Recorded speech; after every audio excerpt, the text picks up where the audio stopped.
श्री शादाब खान साहब एवं पूर्व मंत्री माननीय भगवती प्रसाद सागर जी, राष्ट्रीय महासचिव द्वय माननीय इंजीनियर डीपी गौतम जी, दिलीप चौधरी जी, प्रदेश के अध्यक्ष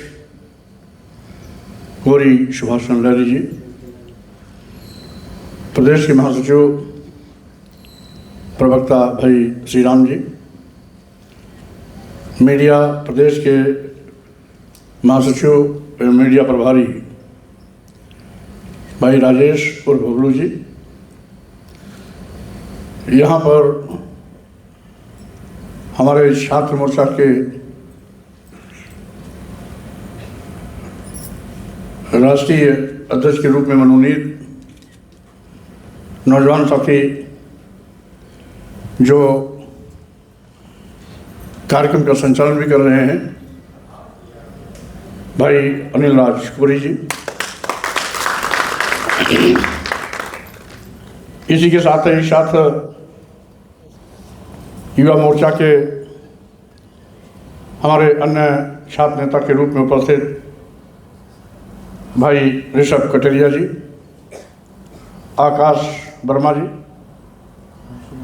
अंशु मलिक जी, अनुभव रावत जी, शैलेंद्र जी, राजेश पटेल जी, और तमाम साथियों के साथ साथ सभी सम्मानित छात्र साथियों, भाइयों बहनों,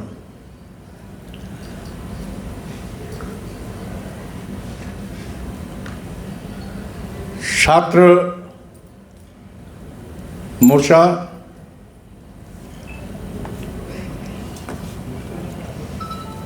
एक ऐसा मोर्चा है जिस पे बहुत बड़ी जिम्मेदारी होती है नौजवानों को एक दिशा देने की, क्योंकि राजनीति की शुरुआत भी छात्र राजनीति से होती है। स्वाभाविक रूप से आज का युवा, आज का छात्र हमारा भविष्य है। आने वाले दिनों में उसको नेतृत्व करना है, इसलिए उस पर बड़ी जिम्मेदारियां हैं, इसलिए उसको बहुत ही सतर्क नजरें भी रखनी है। आज देश में हो क्या रहा है, विशेष रूप से छात्र मोर्चा के हमारे नौजवान साथियों को इस पर विचार और मंथन करने के साथ साथ अपने भावनाओं को जन जन तक पहुंचाने का भी काम करना है। और जो आज घटनाक्रम हो रहे हैं, इनकी जानकारी आप अपने छात्र साथियों को देंगे ही देंगे, युवा पीढ़ी को भी सावधान करेंगे, और जहाँ से भी आप आते हैं वहाँ भी ग्रामीण क्षेत्रों में अपनी बातों को पहुँचाने का काम करेंगे। अपनी पीड़ा, अनुभूति, विचार को गंवई गांव और झोपड़ी तक साझा करने का काम करेंगे, पहुंचाने का काम करेंगे। आप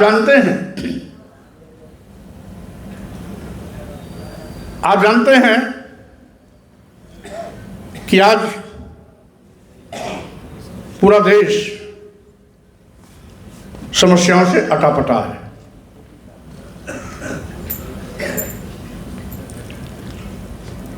आज पूरे देश में जब से डबल इंजन की सरकार आई है, देश के नौजवानों के सामने रोजी और रोटी के लाले पड़े हैं। सरकारी नौकरियां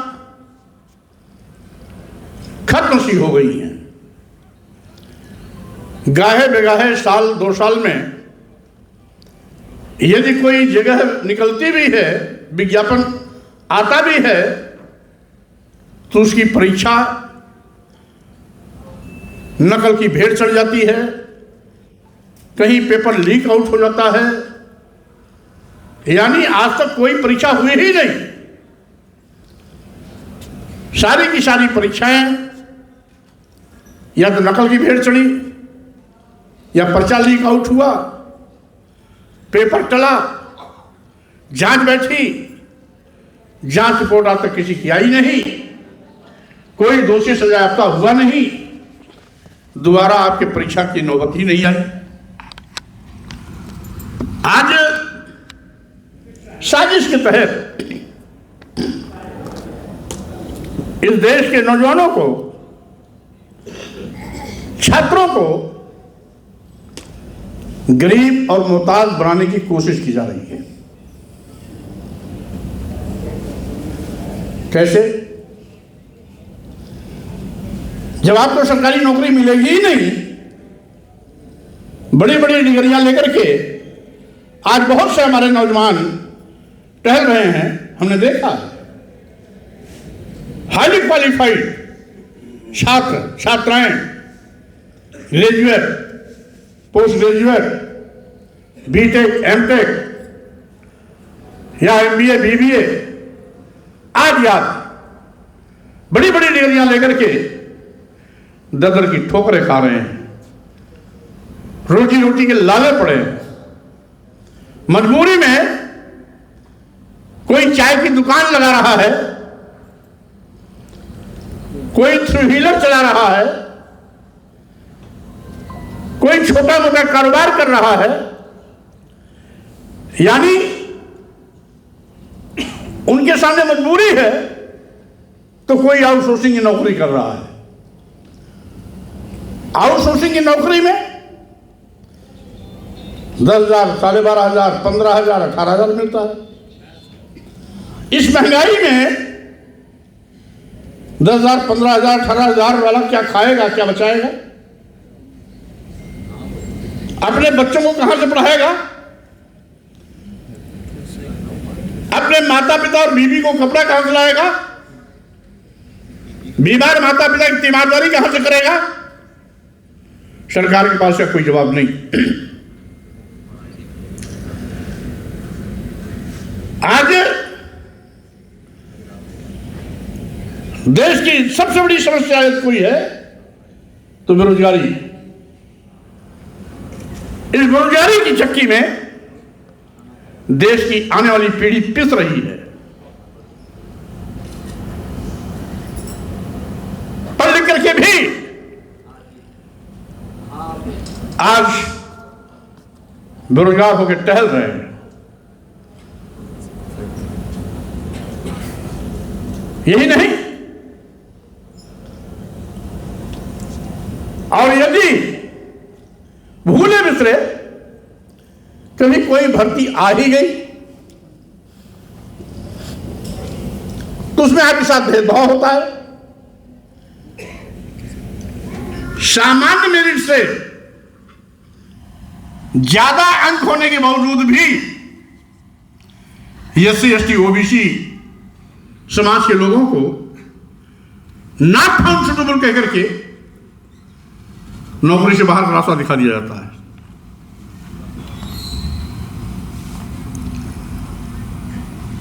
ये भाजपा के बड़े बड़े नेता मुस्लिम समाज के नौजवान को अपना दामाद तो बना सकते हैं, अपनी बेटी उसको दे सकते हैं, लेकिन इसी हिंदू मुसलमान के नाम पर समाज के बांटने में भी वो पीछे नहीं रहते। बड़े बड़े नेता, भाजपा के बड़े बड़े नेता जब मुस्लिम समाज के नौजवान को अपना दामाद बनाते हैं, अपनी बेटी देते हैं, तो उस समय हिंदू मुस्लिम भूल जाते हैं। उस समय हिंदू मुस्लिम भूल जाते हैं। लेकिन जब इस देश के अंतिम पायदान पर खड़ा हुआ एससी, एसटी, ओबीसी या मुस्लिम समाज के लोग नौकरी की बात करते हैं तो इन सब की आवाज को बंद करने के लिए हिंदू मुस्लिम का नारा देकर के, हिंदू मुसलमानों को आपस में लड़वाने के लिए, हिंदू मुसलमानों के बीच में तलवार खिंच जाए इस बात को सुनिश्चित करने के लिए हिंदू मुस्लिम की दुहाई देते हैं, हिंदू मुस्लिम का नारा देते हैं, मस्जिद मंदिर का नारा देते हैं। हम कह रहे हैं मंदिर मस्जिद का उस समय नारा क्यों नहीं होता जब मुस्लिम समाज के नौजवानों को दामाद बनाते हैं, बेटियां देते हैं? हिंदू मुस्लिम का नारा उस समय क्यों नहीं चलता जब मुस्लिम समाज के नौजवान को अपना दामाद बनाते हैं, बेटियां देते हैं? इसका मतलब है यह हिंदू मुस्लिम के नारे के माध्यम से हिंदू मुसलमानों को आपस में लड़ाने की तरकीब करते हैं, जिससे कि पूरा का पूरा समाज हिंदू मुसलमान के नाम पर लड़ने लगे और ये देश को लूटने वाले लुटेरे मलाई मारते रहे, मलाई खाते रहे। आज कोई देश बेचने में व्यस्त है तो कोई मंदिर लूटने में मस्त है, कोई देश लूट रहा है, कोई मंदिर लूट रहा है। मैं कहना चाहता हूं साथियों, आखिर भारतीय जनता पार्टी के लिए भारतीय जनता पार्टी ने बहुत दिन तक राम के नाम की डुग्गी पीटा, राम मंदिर बनाने के लिए चंदा भी वसूला। 1990-91 से राम मंदिर बनाने के लिए आदवानी जी ने रथ निकाला। वो रथ देश के सभी प्रदेशों में गया, गांव गांव गया। ईट पूजा के नाम पर वो मंदिर में ईंटा लगेगा, इस पूजन के नाम पर महिलाओं ने गहना दिया, गरीबों ने भी अपना पेट काट करके रुपया दिया, पैसा दिया। बड़े बड़े धंधा सेठों ने कोई 1 कुंतल चांदी दिया तो कोई सोना दिया। अरबों खरबों वसूला गया। 90-91 से लेकर माननीय सर्वोच्च न्यायालय के मंदिर बनने के आदेश होने तक, यानी 2020-22 तक जो अरबों खरबों की वसूली हुई, वो पैसा कहां चला गया? वो पैसा कहां चला गया? अरबों खरबों। ये तो ट्रस्ट ने बनवाया और ट्रस्ट ने अलग से चंदा लिया। यानी जो पहले 90-91 से पैसा कलेक्ट हुआ था, 2020-22 तक वो अरबों खरबों का संपदा था, वो कहां चला गया? उसे कौन डकार गया? इसीलिए मैं कहता हूं, भगवान दिखावा है, छलावा है, धोखा है। ये आपके लिए धर्म हो सकता है, लेकिन इन पंडित पुजारियों के लिए यह धंधा है। ये मंदिर बना करके लूटते हैं, आपके दान दक्षिणा पर डकैती डालते हैं, आपकी आस्था पर डकैती डालते हैं, आपकी भावनाओं से खिलवाड़ करते हैं। सावधान रहने की आवश्यकता है। इनको भगवान का डर नहीं है। हमको आपको डर दिखाते हैं, भगवान नाराज हो जाएंगे, भगवान आपको साथ देंगे, भगवान आपकी बिगड़ी आपकी काम बिगाड़ देंगे। भगवान को खुश रखो, वो आपका भला करेंगे। पढ़ने वाला लड़का कहेंगे तुम पास हो जाओगे, नौकरी नहीं मिलेगी तुमको नौकरी मिल जाएगी। ये भगवान का बहाना दिखा करके आपको दुनिया भर का लालच देते हैं, लेकिन इनको भगवान का डर नहीं। अगर इनको भगवान का डर होता तो भगवान के ऊपर चढ़ाए गए धन, पैसे, रुपए को, एक जो करोड़ों करोड़ रुपए का डकार गए, ये डकैती नहीं जानते हैं। ये जानते हैं ये भगवान नहीं है, ये इनके लूट का धंधा है। भगवान के नाम पर ये धंधा चला रहे हैं। अगर सही में ये धर्म करते तो धर्म में आस्था व्यक्त करने वाला व्यक्ति कभी धर्म की भावनाओं से खिलवाड़ नहीं करता, धर्म के नाम के आए हुए पैसे की डकैती नहीं डालता। इसका मतलब है धर्म नहीं, ये धर्म नहीं, ये धंधा है। आप देखते होंगे कोई उद्योग लगाता है, 20 साल तक पैसा इकट्ठा करता है, पैसा आता है तो उसके बाद फिर छोटा मोटा उद्योग लगाता है, 10-20 साल मेहनत करता है, तब उसमें लाखों करोड़ों रुपए का टर्नओवर होता है, तब उसको फायदा मिलना शुरू होता है। लेकिन ये ऐसा उद्योग है, राम मंदिर या किसी भगवान के नाम पर बनाया गया मंदिर, एक ऐसा उद्योग है जिसमें इनका एक कानी कौड़ी नहीं लगती। आस्था की दुहाई देकर के लोगों से चंदा लेते हैं, करोड़ों रुपया इकट्ठा करके मंदिर बनाते हैं, और जब मंदिर बन जाता है तो घर बैठे बिना लागत लगाए मंदिर रूपी उद्योग से इनकी दुकान चल जाती है और इनका धंधा बड़ा जोरों से हो जाता है। मंदिर इनके उद्योग के रूप में काम करती है और इसीलिए मंदिर पर आए हुए पैसे पर ये डकैती डालते हैं, बेखौफ होकर डकैती डालते हैं। इनको डर नहीं भगवान का, इनको डर नहीं राम का, इनको डर नहीं किसी भी देवी देवता का, क्योंकि जानते हैं ये तो पत्थर की मूर्ति है, इसमें हमने प्राण प्रतिष्ठा डाली है। वो जानते हैं कि इसमें तो प्राण प्रतिष्ठा हमने डाली है, तो जो प्राण प्रतिष्ठा डाला है वो बड़ा है कि भगवान राम बड़े। राम तो पत्थर की मूर्ति है, और प्राण प्रतिष्ठा किसने डाला? पंडित जी ने, मोदी जी ने डाला और आरएसएस के भागवत जी ने डाला। प्राण प्रतिष्ठा डालने कौन आए थे? मोदी जी और भागवत जी। तो लूटा कौन? आरएसएस और भागवत जी, आरएसएस, भागवत जी और मोदी जी की टीम। ट्रस्ट में किसने किसको बनाया? कौन ये जो ट्रस्ट में बनाए गए, इनको मनोनयन किसने किया? माननीय प्रधानमंत्री ने किया, माननीय प्रधानमंत्री ने किया। भगवान राम के मंदिर में चढ़ावे को चंपत जी ने चपत लगा दिया,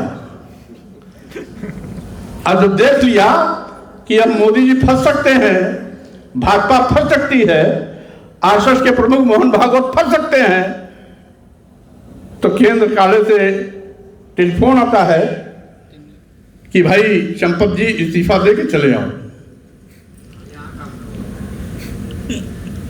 इस्तीफा दे के चले आओ। यानी जो जांच हो रही, जांच से बच जाओगे। उनके बुलाने का मकसद ये है कि छोटी मछली पकड़ी जाएगी, और ये जो बड़े बड़े मगरमच्छ हैं केंद्रीय कार्यालय चले जाएंगे, तो आरएसएस मोहन भागवत जी, माननीय प्रधानमंत्री जी को बचा लेंगे। यही हुआ भाई। ये इतिहास में पढ़ाया जाता था कि सोमनाथ मंदिर मोहम्मद गजनी और गोरी ने लूटा। आज तो ना मोहम्मद गोरी है ना मोहम्मद गजनी है, लेकिन अयोध्या का राम मंदिर किस मोहम्मद गोरी ने लूटा?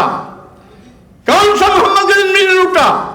आज तो ना मोहम्मद गोरी है ना महागजनवी, ना तो मोहम्मद गजनवी है। ये मोहम्मद गोरी और मोहम्मद गजनवी की औलादे हैं, जो मोदी और भागवत के रूप में राम के मंदिर को लुटवा रहे हैं, लूट रहे हैं।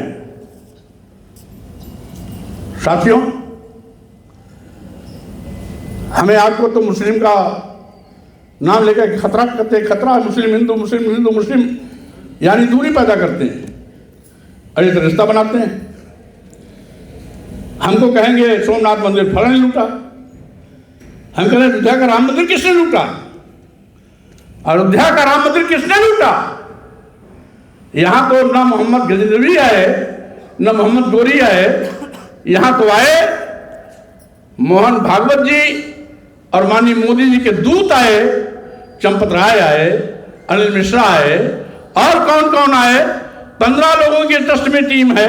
उन 15 लोगों में एक भी बैकवर्ड नहीं है, एक भी आदिवासी नहीं है, एक भी दलित नहीं है, सभी फॉरवर्ड हैं। और मैं कहना चाहता हूं, जो 15 ट्रस्टी हैं, 15 में एक भी एससी एसटी ओबीसी नहीं है। तो लूटा किसने? और जो एक यादव का नाम आ रहा है वो चंपत राज जी का ड्राइवर था। चंपत राज जी का ड्राइवर का मतलब चंपत राज जी। जितने भी लूट में आज नाम आए हैं ये सब चंपत राज जी द्वारा रखे गए थे, क्योंकि वही ट्रस्टी के महासचिव थे, वही व्यवस्थापक थे। राम मंदिर बनाने से लेकर के शिलान्यास, लोकार्पण, प्राण प्रतिष्ठा, दर्शन कौन करेगा कौन नहीं करेगा, ये सब चंपत राज जी की टीम करती रही है। बिना इनके अंदर के कोई परिंदा पर नहीं मार सकता। अगर करोड़ों करोड़ रुपए, अरबों रुपए का और अनारा हुआ, हीरा मोती सोने चांदी जवाहरात गायब हुए, तो इसके लिए जिम्मेदार आरएसएस प्रमुख मोहन भागवत जी हैं, माननीय मोदी जी हैं, देश के प्रधानमंत्री, जिन्होंने इस ट्रस्ट में ऐसे भ्रष्टाचारियों को नामित किया था जो लूट करके ये पैसा अपने आकाओं तक पहुंचाया करते थे। साथियों, आज सीधे सीधे इस देश को कंगाल बनाया जा रहा है, गरीब बनाया जा रहा है। देश के करोड़ों नौजवान बेरोजगार हो गए, नौकरी नहीं मिलनी है। जिन विभागों में नौकरी मिलनी चाहिए थी वो सरकारी विभाग एक एक करके बेचे जा रहे हैं।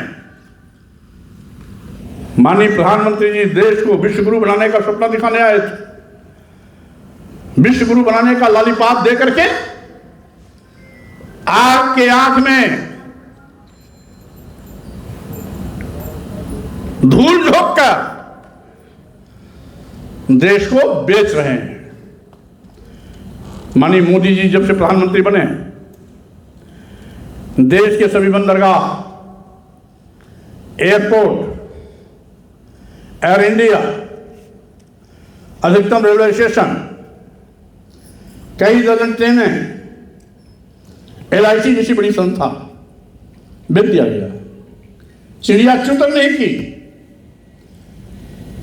राम मंदिर तो बहुत छोटा उसके सामने।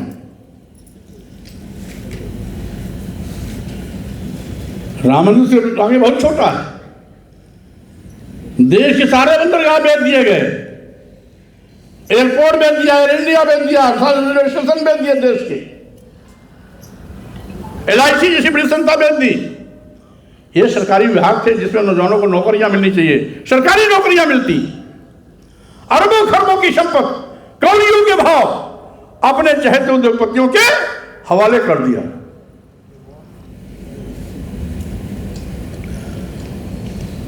और धर्म के नाम पर पागल होकर के इस देश का SC ST OBC भी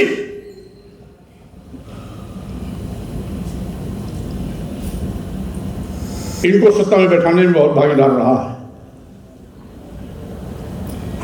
सोचो, हिंदू की दुहाई देकर के इन्होंने आपका वोट ले लिया, सत्ता में बैठने के बाद क्या किया? आपके बेटे बेटियों की नौकरी छीन ली। ये पढ़े लिखे जो हमारे नौजवान छात्र छात्राएं हैं, इनको सरकारी नौकरियों से वंचित कर दिया।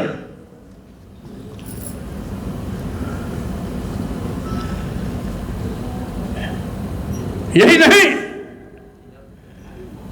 पहले तो कभी शंभू का सर काटा जाता था, एकलव्य का अंगूठा काटा जाता था, आज भी शंभू का सर काटा जा रहा है, एकलव्य का अंगूठा काटा जा रहा है। नॉट फाउंड सुटेबल क्या है? नॉट फाउंड सुटेबल क्या है?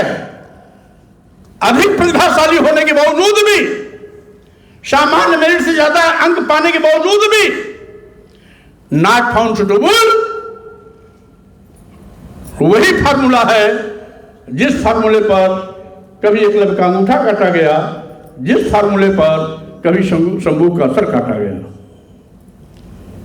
अब तो विश्वविद्यालयों में भी, अभी तक तो नौकरी में था नॉट फाउंड सुटेबल, अब तो हायर एजुकेशन में भी SC ST OBC समाज के नौजवान अगर पढ़ना चाहते हैं तो भले एंट्रेंस एग्जाम में वो टॉप क्यों ना करें, लेकिन एडमिशन के टाइम में SC ST OBC के प्रतियोगी छात्राओं को क्योंकि एंट्रेंस परीक्षा में टॉप करने के बावजूद भी नॉट फाउंड सुटेबल करके उनको एडमिशन से वंचित किया जाता है। अभी तो केवल नौकरी से वंचित किया जाता था, अब शिक्षा से ही वंचित किया जा रहा है। यानी गांव के स्कूल बंद किए जाने का फरमान जारी हो रहा है। न रहेगा बांस न बजेगा बांसुरी, गांव में न रहेगा स्कूल, न गांव के गरीब बच्चे पढ़ेंगे। और अगर कोई भूल चूक के पढ़ के निकल भी गया तो हायर एजुकेशन में नॉट फाउंड सुटेबल कह करके हम इनको उच्च शिक्षा से वंचित कर देंगे। ये बहुत बड़ी साजिश है, सुनना होगा। क्या है लिटरल एंट्री? क्या है? धोखा है। लिटरल एंट्री क्या है? धोखा है।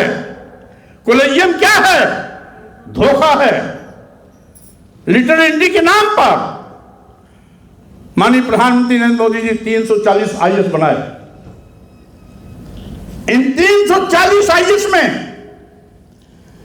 एक भी शेड्यूल कास्ट नहीं, एक भी शेड्यूल ट्राइब्स नहीं, एक भी बैकवर्ड नहीं, एक भी मुस्लिम नहीं। मतलब SC ST OBC या मुस्लिम समाज का एक भी व्यक्ति नहीं है। कौन? RSS और भाजपा के बड़े बड़े नेताओं के रिश्तेदार, घर परिवार के लोग। 340 IAS में एक भी नहीं। ये इनका हिंदुत्व प्यार है। क्या SC ST OBC केवल वोट देने के लिए हिंदू, हिस्सेदारी के लिए वो हिंदू नहीं रह जाता? स्वाभाविक रूप से वो आपको हिंदू नहीं मानते। अगर हिंदू मानते होते तो आपको सरकारी नौकरियों से वंचित नहीं करते। अगर हिंदू मानते होते तो नॉट फाउंड सुटेबल का फार्मूला लगाकर आपको सरकारी नौकरियों और उच्च शिक्षा से वंचित करने का पाप नहीं करते।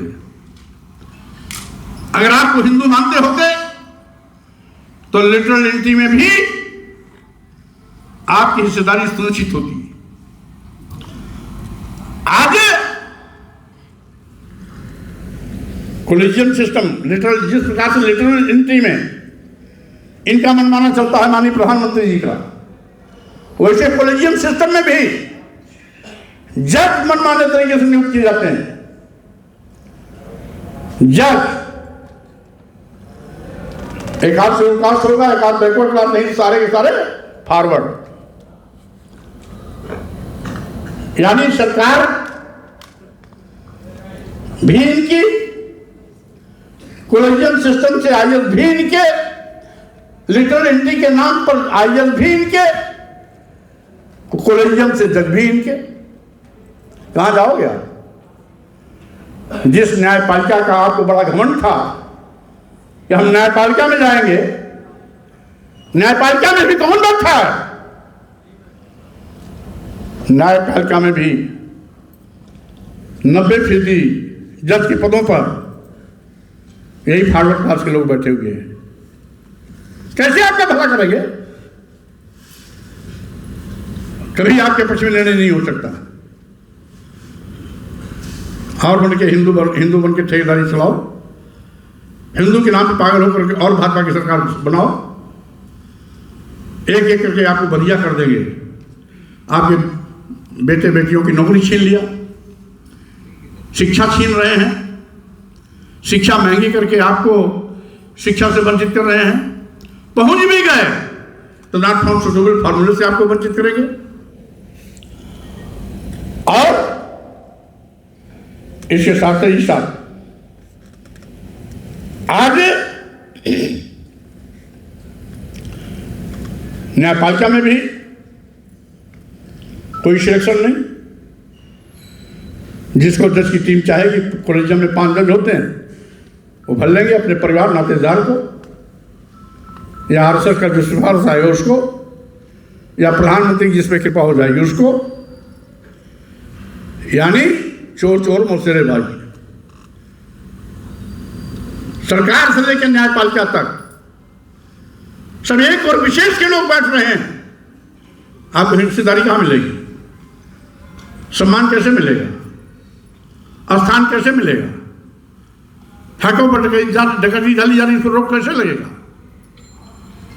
उम्मीद मत करना। धर्म के नाम पर जिस तरीके से SC ST OBC के लोग पागल होकर के इस सरकार को बनाए हैं, वो सरकार एक एक करके सबको दफना देगी। आप उब भी नहीं कर पाओगे, किसी न्यायपालिका दरवाजा भी नहीं खटखटा पाओगे। खटखटाने गए भी तो उनके मौसेरे भाई बैठे हुए हैं, वो वही करेंगे जो सरकार ने आपके साथ किया है, उसी को आगे बहाल रखेंगे। आज साथियों, आपको मालूम है, ये तो अभी केवल छात्र के विषय में बताया, ये पूरे देश को कंगाल बना रहे हैं। माननीय प्रधानमंत्री जी खुद अपनी पीठ थपथपाते और कहते हैं, हम देश के 80 करोड़ लोगों को 5 किलो 10 किलो चावल दे रहे हैं।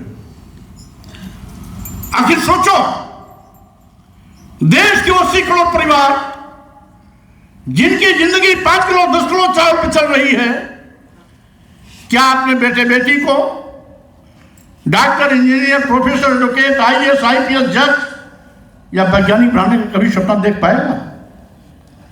5 किलो 10 किलो चावल पर जीवन बिताने वाला 80 करोड़ परिवार क्या अपने बेटे बेटी को विश्वविद्यालय में पढ़ाने का कभी सपना देख पाएगा?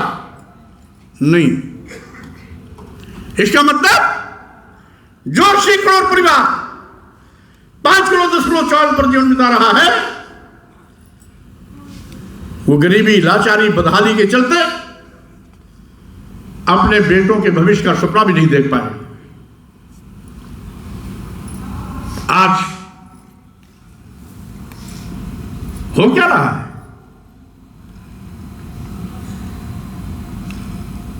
रोजाना महंगाई बढ़ती है। ये 2014 में भाजपा के लोग महंगाई रोकने के नाम पर सरकार बनाने के लिए आपसे वोट मांगा था। कब? जब डीजल 56 रुपया लीटर था 14 में, पेट्रोल 60 और 62 रुपये लीटर था। गैस सिलेंडर, जो खाना बनाने वाला गैस सिलेंडर होता है, वो 250 रुपये या 300 रुपये में था। 300 रुपये, 300 कुछ रुपये। आज कहाँ पहुँच गया? 1000 के ऊपर। डीजल पेट्रोल सैकड़े के ऊपर। यही महंगाई रोक रहे हैं। जो 14 था उसके दूने से भी ऊपर हो गए। ये महंगाई रोकना है। सोना चांदी नोटबंदी के माध्यम से जो पूरा बैंक खाली कर दिए, पैसा कहां चला गया? अभी अरबों खरबों का सोना बेच दिए, कौन हिसाब लेगा? जब 2022-23 में महामारी आई थी, कोरोना में माननीय प्रधानमंत्री ने कोरोना से लड़ने के लिए एक केयर फंड बनाया था।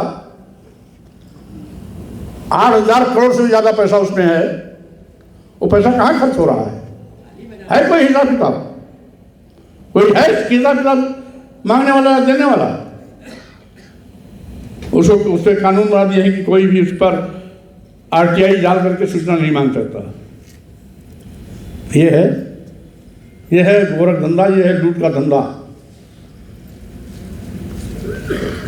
आप लड़ते रहो आपस में, हिंदू मुसलमान आपस में लड़ते रहो, और ये अपने पूरे देश को लूटते रहेंगे। देश को खजाना खाली करते रहेंगे, देश को बर्बाद करते रहेंगे, देश को तबाह करते रहेंगे, देश को गरीब लाचार बेबस बनाते रहेंगे, आपके नौजवानों की नौकरियां छीनते रहेंगे, बेरोजगार बनाते रहेंगे। आज यही हो रहा है। अगर डीजल आज महंगा हो रहा है, डीजल कौन यूज करता है? खेती करने वाला किसान। खेत सिंचाई करना है तो, ट्रैक्टर से खेत जुतवाना है तो, अब तो हल बैल लोग कम रखते हैं तो सब छोटी जोत वाला भी अब तो ट्रैक्टर से जुतवा लेता है। सोचता है कौन 12 महीना बैल को बांध के खिलाएगा, 1 घंटे पैसा दो, किराया दो, जुतवाओ। यानी ट्रैक्टर का डीजल, ट्यूबवेल का डीजल कौन प्रयोग करता है? किसान प्रयोग करता है। या नौजवान मोटरसाइकिल चलता है, गांव के नौजवान ज़्यादातर मोटरसाइकिल चलते हैं। ये बेरोजगारी किस पे जा रही है? ये महंगाई की मार से कौन पीड़ित हो रहा है? आज तरह तरह के हथकंडे अपनाए जा रहे हैं इस देश को बर्बाद करने का। यही नहीं, आज कहने के लिए किसान प्रधान देश है, कृषि प्रधान देश है। चुनाव में वादा भी किया था किसानों को हम लाभकारी मूल्य देंगे। आज तक 1 टका नहीं मिला किसानों को लाभकारी मूल्य। जब जब किसान के खेत में उत्पाद पैदा होता है तब तक क्रय केंद्र नदारद रहते हैं। बिचौलियों के माध्यम से किसानों को अपना उत्पाद बेचना पड़ता है। छुट्टा जानवर किसानों की फसल चल के चौपट कर रहे हैं। ये किसानों पर आफत का पहाड़ एक अलग से टूटा है। रोजाना हमारी बहन बेटियां बलात्कार शिकार बनाई जा रही है। 1 दर्जन 2 दर्जन नौजवानों की रोज हत्या हो रही है। वो नौजवान कौन है जिनकी हत्या हो रही है? SC ST OBC समाज के होंगे। वो बेटियां, बहन बेटियां किस समाज की हैं? हमारे SC ST OBC समाज की हैं। कहीं भी हो, आपके हरदोई की घटना हो, फतेहपुर की घटना हो, मानीपुर की घटना हो या बनारस की घटना हो, ये सब कोई SC समाज की है, कोई बैकवर्ड समाज की है। आज ये बलात्कारी, दुराचारी या नौजवानों की हत्या करने वाले हत्यारे कौन है? ये भाजपा संरक्षित गुंडे माफिया अपराधी हैं, जिनके खिलाफ सरकार कानूनी कार्रवाई करने से बचती है, उल्टे इनको बचाने का पाप करती है। अगर सरकारी कानूनी कार्रवाई हो जाती, सरकार के स्तर से कानूनी कार्रवाई हो जाती, तो पूरे प्रदेश के नौजवानों को हरदोई कूच करने की क्या जरूरत पड़ती है? पूरे प्रदेश के नौजवानों को फतेहपुर जाने की जरूरत क्या पड़ती है? पूरे प्रदेश के लोगों को गाजीपुर विश्वकर्मा लड़की के साथ जो बलात्कार हत्या हुआ वहां जाने की जरूरत क्यों पड़ती? ये तो हमने 1-2 उदाहरण दिया। रोज इस प्रकार की दर्जनों SC ST OBC समाज के नौजवानों की हत्याएं हो रही हैं और SC ST OBC समाज की महिलाओं, बहन बेटियों को बलात्कार का शिकार बनाया जा रहा है, दुराचार का शिकार बनाया जा रहा है। इतना ही नहीं, उनकी बलात्कार के बाद उनकी हत्या भी कर दी जा रही है। ये हो रहा है। क्या यही धर्म है? क्या हिंदू बनने की सजा यही है? आपने वोट दिया, उसके एवज में क्या आपको यही मिलना बाकी रह गया था? सोचिए, ये भूखे भेड़िए किस हद तक नीचे गिरकर आपके बेटे बेटियों का कत्ल करा रहे हैं, बेटों को मरवा रहे हैं तो बेटियों के साथ बलात्कार दुराचार का शिकार बना रहे हैं। अपराधी एक जात विशेष, वर्ग विशेष के हैं। सत्ता का संरक्षण प्राप्त है, कोई भाजपा का बलात्कारी है तो कोई भाजपा के नेताओं के द्वारा संचित किया गया है, इसलिए पुलिस जा करके भी कानूनी कार्रवाई नहीं कर पाती है, सत्ता के सामने उसको घुटना टेकना पड़ता है। आज ये है बदहाली का दौर। स्कूल बंद किए जा रहे हैं। 47,764 स्कूल बंदी की सूची में थे। पहले चरण में 7200 स्कूल बंद किए जा रहे थे, कोई नहीं निकला। अपनी जनता पार्टी ने न केवल प्रदेश मुख्यालय पर ऐतिहासिक धरना प्रदर्शन किया, सभी जिला मुख्यालयों पर जिला अध्यक्षों के नेतृत्व में धरना प्रदर्शन हुआ। महामहिम राष्ट्रपति को ज्ञापन दिया गया डीएम के द्वारा। बाइक रैली के माध्यम से जहां जहां स्कूल बंद थे वहां हमारे कार्यकर्ता बाइक रैली की निकाल करके अपना गुस्सा जाहिर किया। सरकार को अपना फैसला पलटना पड़ा। यद्यपि स्कूल बंद तो बंदी का फैसला वापस हुआ, लेकिन अध्यापकों का टोटा आज भी है। स्कूल राम भरोसे चल रहे हैं, स्कूल में टीचर है ही नहीं। यही नहीं, जो है भी 29-30 विभागों के रिपोर्टिंग उनको करनी रहती है। अभी 15 दिन 20 दिन पहले अध्यापकों को छुट्टा जानवरों के लिए जो गौशाला में जानवर रहते हैं उनको चारा इकट्ठे करने की जिम्मेदारी दी गई। यानी जो है भी भूले विषय कोई टीचर है भी तो पढ़ाने के उसके पास समय नहीं। सरकार उससे इतना बेगारी लेती है कि उस बेगारी की रिपोर्ट करते करते उसके पसीना छूट जाता है, पढ़ाने का उसको समय नहीं मिलता है। आज पूरा प्रदेश जंगलराज बन गया है। मोदी योगी जी कहते हैं जीरो टॉलरेंस। जीरो टॉलरेंस इसलिए कि अगर उनके लोग भी मारे जाते तो शायद जीरो टॉलरेंस बंद कर देते हैं। उनके लोग तो मारने वालों में से हैं, उनके लोग तो बलात्कार दुराचार करने वालों में से हैं। भाजपा शासित गुंडे माफिया अपराधी जिस तरीके से आज कानून की धज्जियां उड़ा रहे हैं, सरकार में अगर थोड़ी भी लोक लाज होती तो या तो कुर्सी छोड़ देता या तो गुंडे माफिया अपराधियों को वाकई में जमीन दोष कर देता, कहीं ना कहीं उनका इनकाउंटर करा करके उनको अंदर कर देता। लेकिन आज तक एक भी ऐसा नहीं हुआ। क्यों? क्योंकि सारे के सारे गुंडे माफिया अपराधी अगड़े समाज के हैं, ऊंची जात के हैं, भाजपा सरकार के द्वारा संरक्षित हैं। भाजपा उनका पोषण कर रही है, बचा रही है। आज ये बदहाली का दौर है। आज हमारे छात्र मोर्चा के पदाधिकारियों को केवल पदाधिकारी बनने तक ही नहीं सीमित रहना है। आज जो जन समस्याएं हैं, इन समस्याओं के खिलाफ लड़ना भी है। हम लोग पहले विश्वविद्यालय में थे,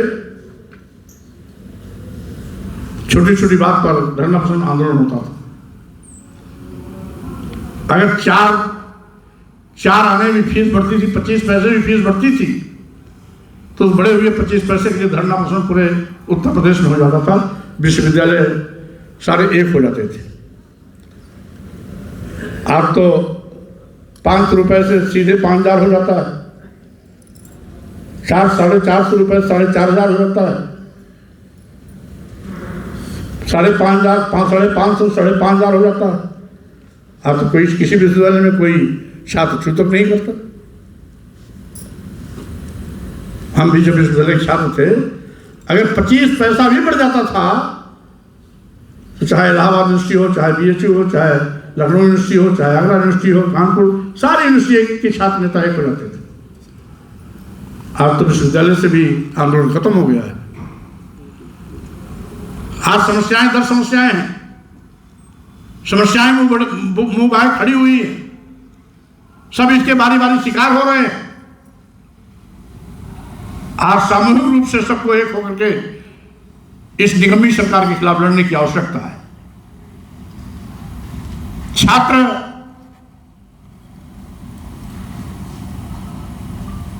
इसकी अगली कड़ी हो सकता है, क्योंकि राजनीति की ABCD की शुरुआत भी विश्वविद्यालय से ही होती है। यद्यपि हम पढ़ने के लिए आए हैं, पढ़ाई करना हमारी पहली जिम्मेदारी तो है, लेकिन अन्य जिम्मेदारियों से भी हम आंख नहीं मूंद सकते हैं। अन्य जिम्मेदारियों पर भी हमें फोकस करना ही करना है। आज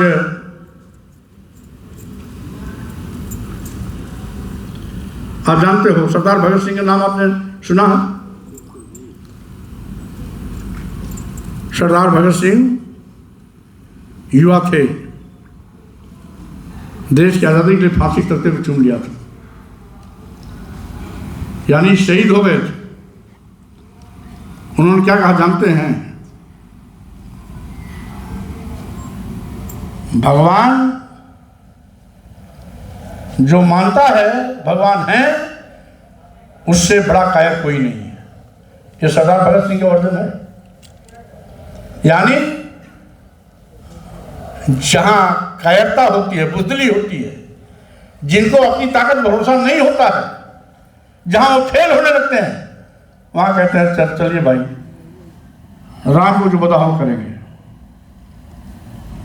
राम उसे नहीं दिखाई पड़ते। आदमी अपनी असफलता को छिपाने के लिए राम का सहारा लेता है या किसी भगवान का सहारा लेता है, जबकि सही मायने में भगवान तो कोई है ही। ये तो पत्थर की मूर्तियां हैं, जिसको दान दक्षिणा को लूटने वाले लोगों ने प्राण प्रतिष्ठा करके अपना धंधा चलाने के लिए एक माध्यम बना रखा है। हमारे आपके धंधा, हमारे आपके धर्म हो सकता है, लेकिन उनके लिए धंधा है। इसलिए साथियों, ये भाग्य और भगवान, धर्म और कर्म, ये सब छलावा है, दिखावा है, ढोंग है। आपके ऊपर जो जिम्मेदारी दी गई है, उस जिम्मेदारी का भरपूर मनोयोग के साथ निर्वहन करिए, वही आपका धर्म है। इसके सिवाय और सब बकवास है, ढोंग है, मौर्य जिंदाबाद, जिंदाबाद, जिंदाबाद। अपनी जनता पार्टी जिंदाबाद, जिंदाबाद, जिंदाबाद। बाबा साहब अम्बेडकर अमर रहे, अमर रहे। इसलिए साथियों, मैं अपने छात्र साथियों से अपील करता हूं कि एक बड़ी जिम्मेदारी आपके कंधों पे आ रही है। आज आप अपनी कसौटी पर खरा उतरने के लिए अपनी भूमिका का निर्वहन अच्छी तरीके से करेंगे, ऐसा मुझे पूरा भरोसा है।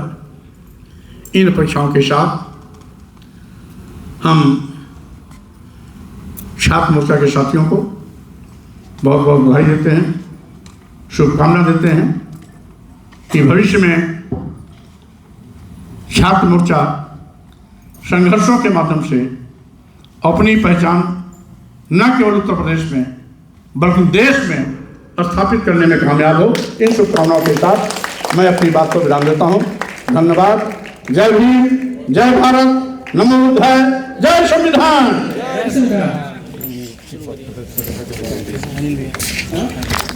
हमारे बीच में महुआ कोला से चल करके हमारी माताएं, हमारे बड़े बुजुर्ग और जेल जाने वाले साथी